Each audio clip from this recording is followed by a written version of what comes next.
Hello students, मेरा नाम है कृष्णा और आ गया हूँ मैं एक नया टॉपिक लेकर जिसका नाम है boat and stream type questions, है ना। ये linear equation in two variables लिखा ज़रूर है बेटा, लेकिन ये दोनों तरीके से पूछे जाते हैं। कैसे? लीनियर इक्वेशन भी कई बार बन जाती है और कई बार क्या है, क्वाड्रेटिक इक्वेशन भी बन जाती है ना। तो ये आपको याद रखना है कि ये क्वाड्रेटिक इक्वेशन बेस पर भी क्वेश्चन बन सकते हैं और ये linear equation in two variables के हिसाब से भी क्वेश्चन बन सकते हैं। कैसे क्वेश्चन आते हैं ये बोट एंड स्ट्रीम मतलब क्या बेटा? यहाँ पर आपको ना एक एक सिंपल सिंपल सा जो है कॉन्सेप्ट दिया जाता है बूट एंड स्ट्रीम। ये हायर जब आप जब आप एसएससी वगैरह की तैयारी करते हो, रेलवे वगैरह की तैयारी करते हो, तो ये एक एक्चुअल में एक पूरा टॉपिक है ना। इसी से रिलेटेड क्वेश्चन जो है वो टेंथ में आपको दिए गए हैं ना। टेंथ में आपको ये बेसिक लेवल पढ़ना पड़ता है, ठीक है। और इसके मैं पूरी वहाँ तो हम ट्रिक वगैरह से कर लेते हैं, लेकिन यहाँ पर मैं आपको पूरा बताऊंगा क्वेश्चन को करने का, अटेम्प्ट करने का तरीका क्या होगा, है ना। एक क्वेश्चन लेंगे हम, इसमें पहले हम समझ लेते हैं इससे पहले कॉन्सेप्ट क्या है इसके। इसमें दो वर्ड्स आपको देखने को मिलेंगे बेटा। इसमें दो वर्ड्स आपको देखने को मिलेंगे। पहला है अपस्ट्रीम और दूसरा है डाउनस्ट्रीम, है ना। ये दो वर्ड आपको देखने को मिलेंगे। अपस्ट्रीम मतलब देखिए, समझिए ये बोट बोट है ना। इसमें एक मिनट रुकिएगा। ये जो बोट है, ठीक है, ये बोट है ना। तो मान लीजिए ये बोट जो है वो इस साइड को हम क्या कर रहे हैं, फ्लो करा रहे हैं। मतलब यहाँ इस साइड को हम जाने की कोशिश कर रहे हैं, और जो फ्लो ऑफ वाटर है यानी जो स्ट्रीम का फ्लो है, मतलब नदी है, ये एक नदी का जो फ्लो है वो इस साइड को जो है वो वाटर का फ्लो है। अब आपको पता है कि पानी किसी स्पीड से तो फ्लो कर रहा होगा, किसी स्पीड से फ्लो कर रहा होगा। अगर मान लीजिए हम इस साइड को कोई फोर्स नहीं लगाएं और इस साइड को नहीं जाने की कोशिश करें, इस साइड को नहीं जाने की कोशिश करते हैं, तो ये जो है बोट जो है वो ऑटोमेटिक ये पानी के फ्लो के साथ इस साइड को आने लगेगी, ठीक है। मान लीजिए अगर मैं ये कह देता हूँ कि जो स्पीड, यहाँ से समझिएगा, अरे वो आप यहाँ से समझिएगा कि अगर मैं इसमें कह दूँ कि जो फ्लो है ना, जो वाटर का फ्लो है वो इस साइड को है, ठीक है, कोई दिक्कत नहीं है सर। तो जो ये फ्लो है ये मैं मान लेता हूँ कि ये x किलोमीटर पर आवर के हिसाब से ये नदी बह रही है, ठीक है। ये वाटर का फ्लो है, ठीक। अब ये जो बोट है बेटा, ये जो बोट है ना, ये जो बोट है, इस बोट की जो स्पीड है, स्पीड ऑफ बोट जो है, स्पीड ऑफ बोट जो है वो y किलोमीटर पर आवर है। y किलोमीटर पर आवर है। कब? इसकी स्पीड जो है वो वाई किलोमीटर पर आवर है जब जब ये स्टिल वाटर में करती है। मतलब मान लीजिए पानी जो है वो तालाब में भरा हुआ है ना। तालाब में पानी क्या होता है, स्टिल होता है, बहाव नहीं होता उसमें। तो ये वहां पर हमने बोट चलाकर देखी, तो इसकी जो स्पीड थी वहां पर कितनी थी बेटा, वाई किलोमीटर पर आवर थी। समझते चलिएगा बात हमारी, है ना। तो वाई किलोमीटर पर आवर थी तालाब में यानी स्टिल वाटर में। तो जो स्पीड ऑफ द बोट है वो क्या है स्टिल वाटर में, तो स्टिल वाटर में क्या है हमारे लिए, स्टिल वाटर में जो है वो इसकी स्पीड जो है वो है वाई किलोमीटर पर आवर, ठीक है। इतना समझ में आ गया होगा, ठीक है। और जो इसकी स्पीड है, स्टीम की स्पीड है, इसको हम बोलते हैं एक्स किलोमीटर पर आवर, ठीक है। तो जब हम अप स्ट्रीम की बात कर रहे हैं, अब दो चीज़ें हैं इसमें, एक अपस्ट्रीम और एक डाउनस्ट्रीम। जब हम अपस्ट्रीम की बात कर रहे हैं, जैसे मैंने इसमें आपको बताया कि हम इस साइड को मूव करने की कोशिश कर रहे हैं, किसको, opposite to the stream move करने की कोशिश कर रहे हैं, किसके opposite, opposite to the stream, है ना, टू दी स्ट्रीम मूव करने की कोशिश कर रहे हैं, opposite to the stream move करने की कोशिश कर रहे हैं। तो जब अपोजिट अपोजिट जा रहे हैं ना, अपोजिट जा रहे हैं, तो बेटा क्या हो रहा है कि ये जो स्पीड है ना, ये जो कितनी थी हमारी, वाई किलोमीटर पर आवर है, ये वाई किलोमीटर पर आवर नहीं बच रही है। क्यों नहीं बच रही है?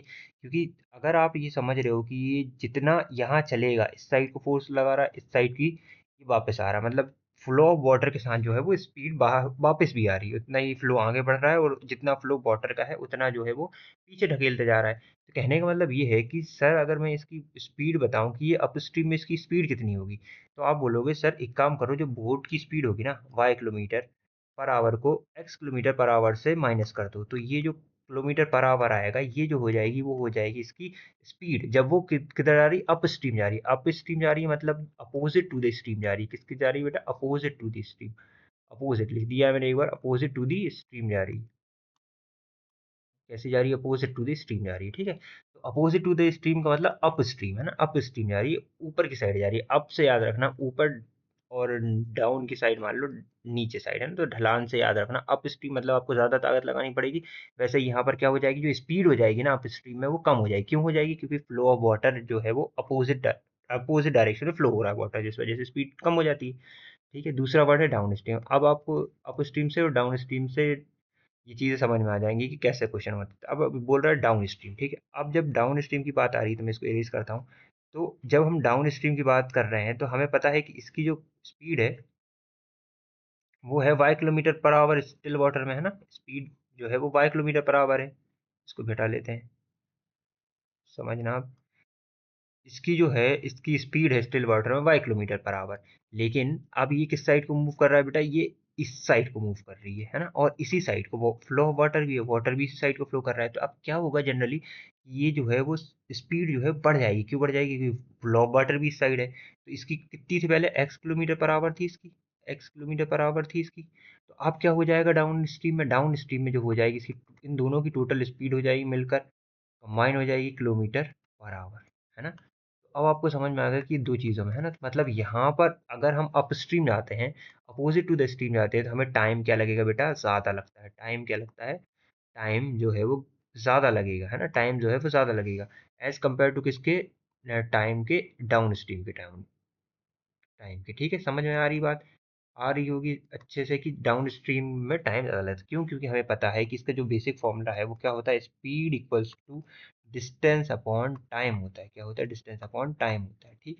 अब अगर मैं टाइम का समझूं तो टाइम किस पर डिपेंड करती है? टाइम जो है वो डिस्टेंस और इन्वर्सली स्पीड के, मतलब अगर स्पीड बढ़ेगी, ये फॉर्मेट आ गया ना, स्पीड बढ़ेगी तो टाइम कम लगेगा, स्पीड बढ़ेगी टाइम कम लगेगा, स्पीड कमेगी तो टाइम ज़्यादा लगेगा। इन्वर्सली लग रही है, ये वन बाय है हो रही स्पीड के, मतलब यहाँ पर क्या लग रहा है बेटा? स्पीड क्या हो रही है? कम हो रही है, स्पीड लेस हो रही है। अगर कम हो रही है तो टाइम क्या लगेगा बेटा? टाइम जो है वो ज़्यादा लगेगा, टाइम ज़्यादा लग रहा है। ठीक है, और डाउन स्ट्रीम में टाइम हमेशा कम लगता है। और हमेशा याद रखना, एक और पॉइंट यहाँ पर याद रखने वाला है, वो याद रखना कि जो स्पीड ऑफ द बोट होगी बेटा, स्पीड ऑफ बोट जो होगी ना बेटा, स्पीड ऑफ बोट जो होगी ना वो हमेशा ग्रेटर देन होगी किसके बेटा? ग्रेटर देन होगी किसके बेटा? स्पीड ऑफ स्टीम के, किसके? स्ट्रीम के से हमेशा ज़्यादा होगी। तो ठीक है, याद रखना। तो जो भी आप एक्स या वाई मानो, speed of the boat, speed of the stream, तो हमेशा याद रखना बड़े में से छोटे को माइनस करना, वरना इक्वेशन गलत बन सकती है आपकी। ठीक है, चलो देखते हैं, हम हमारा एक क्वेश्चन कर लेते हैं इस बेस पे, तो आपको ये बहुत अच्छे से समझ में आ जाएगा। ठीक है, चलो पहला क्वेश्चन क्या बोल रहा है, मतलब एक ही क्वेश्चन है। क्या बोल रहा है क्वेश्चन हमारा? अ boat goes 24 kilometre up stream, है ना? बात हो रही अप स्ट्रीम की। अब आपको पता है, मैंने जैसे अभी पीछे पढ़ाया कि जो अप स्ट्रीम है, अप स्ट्रीम में क्या हो रही थी? हमारी बोट की जो स्पीड, जो टोटल स्पीड है बोट की पानी के साथ, बहाव के साथ, वो कितनी हो रही? एक्स माइनस, हमारी कितनी हो रही बेटा? X minus Y minus X हो रही है। ठीक है, वाई माइनस एक्स हो रही है, तो हम ये मान लेते हैं। तो पहले हम सबसे पहले इसको अटेम्प्ट करने के लिए अच्छे से पॉइंट्स बना लेते हैं। जैसे पहले लिखे हम let the speed the speed of boat in still water, है ना? स्टिल मतलब स्थिर वाटर में, जो होगी मान लो x किलोमीटर पर आवर है। कुछ भी एक्स वाई आगे मानो, कोई दिक्कत नहीं है। And speed of speed of speed of हमारी स्ट्रीम की, है ना? स्ट्रीम इज कितनी हो जाएगी? Y kilometre per hour. आपको ऐसे ही मान लेना, है ना? वाई किलोमीटर, अगर ये गिवन हो तो यहाँ पर मानने की जरूरत नहीं होती। ठीक है, तो हम इन केस लिखेंगे, केस वन, है ना? क्या लिखेंगे भैया? हमारा केस वन, है ना? केस वन, अप स्ट्रीम की बात कर रहे हैं हम। किसकी बात कर रहे हैं बेटा? अप स्ट्रीम की बात कर रहे हैं। अप स्ट्रीम में क्या होता है? तो total speed speed in upstream, upstream में जो होगी हमारी स्पीड हो जाएगी, वो हो जाएगी बेटा, कितनी हो जाएगी हमारी? X minus Y kilometre per hour, X minus Y kilometre per hour. आपको कैसे लिखना है? Case two in downstream, तो डाउन स्ट्रीम में क्या हो जाएगी? डाउन स्ट्रीम में हमारी जो स्पीड हो जाएगी वो हो जाएगी कितना बेटा? X plus Y kilometre per hour, X plus Y kilometre per hour हो जाएगी। अरे बात समझ में? ये ठीक, ये दो केस आपको पता चले। ठीक, ये एक और ये दो। ठीक, अब पढ़ते हैं आगे क्वेश्चन। ये boat goes 24 kilometre up stream and 28 kilo, sorry एक सेकेंड रुकिएगा, ये थोड़ा फिर से पढ़ते हैं इसको, है ना? ये यहाँ पर सॉरी वो इंटरप्शन के लिए, अब फिर से बताता हूँ क्वेश्चन, है ना? ये आपने समझ लिया था। A boat goes 24 kilometre upstream, 24 kilometre upstream जाती है, and 28 kilometre downstream in 6 hour, मतलब 2 काम साथ में हो रहे हैं, मतलब 24 अप स्ट्रीम जा रही है और 28 डाउन स्ट्रीम आ रही है। टोटल टाइम जो लग रहा है हमें 6 आवर लग रहा है। मतलब कहने का मतलब ये है कि डिस्टेंस जो है 24। अब आपको पता है स्पीड इक्वल्स टू क्या होता है बेटा, स्पीड इक्वल्स टू होता है डिस्टेंस अपॉन, डिस्टेंस अपॉन क्या होता है बेटा, distance upon time, distance upon time होता है। ठीक है, ये डिस्टेंस अपॉन टाइम होता है। तो यहाँ पर हमें क्या दिया है, दोनों का कंबाइंड टाइम दिया है और डिस्टेंस दिया है ना। क्या दिया हुआ है, टाइम दिया है और डिस्टेंस दिया हुआ है। तो दोनों का टाइम दिया हुआ है। तो मैं पहले ये बता रहा हूँ कि मान लो अप स्ट्रीम में टाइम T1 लगा होगा, अप स्ट्रीम में टाइम T1 लगा हो, तो T1 की कंडीशन क्या बन रही है, T1 की लिए कंडीशन क्या बन रही है, टाइम फॉर अप स्ट्रीम लिख लेते हैं यहाँ पर, ज़्यादा बेटर आपको समझ में आएगा। Time in up stream, up stream में जो है वो टाइम लगा होगा। अप स्ट्रीम में कितना टाइम लगा होगा, तो आप बोलोगे सर 24 किलोमीटर गए हैं डिस्टेंस, टाइम के लिए, टाइम को समझना है। तो टाइम इक्वल्स टू क्या हो जाएगा, डिस्टेंस अपॉन स्पीड। तो डिस्टेंस अपॉन स्पीड कितनी है बेटा हमारी अप स्ट्रीम में, X minus Y kilometre per hour, X minus Y. आ रही बात समझ में, आ गई सर जी। अब टाइम इन, देखो टाइम इन किसमें बेटा, डाउन स्ट्रीम में, किसमें, डाउन स्ट्रीम में, डाउन स्ट्रीम में। तो कितना लगा है बेटा, 28/x+y, ये टाइम लगा। ये T1 हो गया हमारे लिए, ये हो गया हमारे लिए T1, और ये जो केस हो गया वो T2 के लिए। अब हमें जो रिलेशन दिया वो ये कहा है कि T1 प्लस T2 में टोटल जो टाइम लगा है वो लगा है हमारा थर्ड 6 आवर, कितना सॉरी 6 आवर, 6 आवर्स, 6 घंटे लग गए हैं भैया दोनों कामों में। ठीक है, ये ठीक है, समझ में आ गया। अब दूसरा, तो हम इससे एक इक्वेशन बना लेते, फिर आगे का काम करेंगे। तो T1 और T2 की वैल्यू रख देते 24 x माइनस वाई। अब अच्छा हमेशा याद है ना बेटा, T1 और T2, ठीक है। अभी अभी नहीं, अभी आगे बताऊंगा ये चीज़। 28/x+y is equals to 6 hour, दोनों टाइम में ये लगा हुआ है। ये हमारी इक्वेशन 1 हो गई। क्या हो गई बेटा, इक्वेशन 1 हो गई। ठीक, दूसरा कंडीशन बोला है इसने, क्योंकि दो वेरिएबल्स आ रहे हैं तो दो इक्वेशन चाहिए होंगी। आपको पता है number of variables number of equation के बराबर होने चाहिए, तभी आंसर्स आते हैं। अप स्ट्रीम, अब क्या होता है, it goes 30 kilometre up stream, up stream and 21 kilometre down stream. है ना, समझ रहे हो आप बात क्या बोल रहा हूँ मैं। यहाँ पर ये बोल रहा है कि भाई ये है अप स्ट्रीम जाती है कितना, अप स्ट्रीम जाएगी 30 किलोमीटर, और 21 किलोमीटर डाउन स्ट्रीम जाएगी 6 घंटे और 30 मिनट में, 6 आवर 30 मिनट्स में, 6 आवर 30 मिनट में ये काम भी करती है। ठीक है भैया देख, तो अब हम लिखते हैं, एक सेकंड रुकिए, हमारे पर पेन लेना पड़ेगा। तो भैया दूसरे कंडीशन क्या बना रहा है, अब हम एग्जैक्ट ऐसी इक्वेशन दोबारा बन जाएगी, क्योंकि आपको पता है 30 किलोमीटर ऊपर गई है, 21 किलोमीटर डाउन स्ट्रीम गई है, टोटल 6 घंटे 30 मिनट में। क्या हो जाएगा, 30 किलोमीटर अप स्ट्रीम, तो अप स्ट्रीम की स्पीड मान लो, उसके नीचे रख दो दूसरा, और 21 किलोमीटर डाउन स्ट्रीम यानी एक्स+वाई मान लो भाई। दोनों का काम किया है 6 घंटे 30 मिनट। अच्छा, 6 घंटे 30 मिनट को अगर मैं, 6 घंटे 30 मिनट को अगर मैं आवर में चेंज कर दूँ, तो आप बोलोगे सर 1/2 हो जाएगा। यानी अगर मैं इसको मिक्स फ्रैक्शन में करूँगा तो ये जो हो जाएगा कितना हो जाएगा, 13/12, 13/2 सॉरी, 13/2। ठीक है, ये हो गई हमारी दोनों इक्वेशन। अब क्या होगा, अब यहाँ से ही सबसे इम्पोर्टेंट पार्ट शुरू होगा।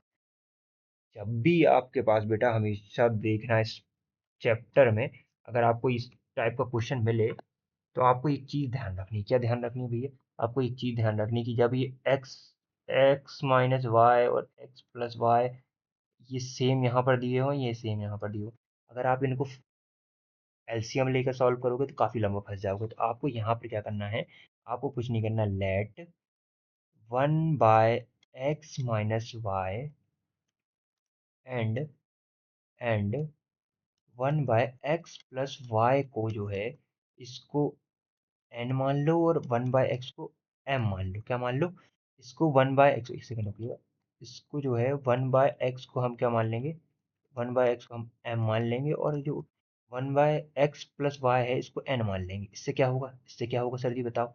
देखो 24 क्या हो जाएगा बेटा, m प्लस 28 n की बराबर 6 हो जाएंगे। ठीक है, ये इक्वेशन होगी पहली। दूसरी इक्वेशन क्या हो जाएगी, 30m plus 21 N is equals to हो जाएगा बेटा 13/2। ये दो इक्वेशन बन गई।